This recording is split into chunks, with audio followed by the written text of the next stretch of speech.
Dalam program ada. Dalam program ada, dalam schedule kita ada. Tapi Azhar kata tak ada order. So dia tak siapkan. Azhar katalah. Kata food tak ada. Dia betul order food. Food tak ada apa ni? Dia kata Azhar kata tak ada order food. Tak ada apa ni? Dia tanya tadi kita tanya bawa tak makan balik. Siapa dia? Tadi lagi masuk ke tak apalah aku dia minum banyak. Tak pasang tak ni? Mana ni? Tengok beg ni. Terus. Nak ambil lagi dah.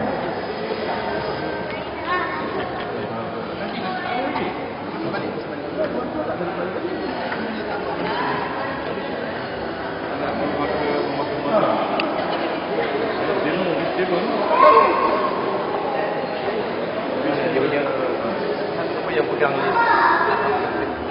Itu sekali lagi. Di mana ni? Di mana sesak datang? Dia sesak ni nak datang tak mesti macam mana.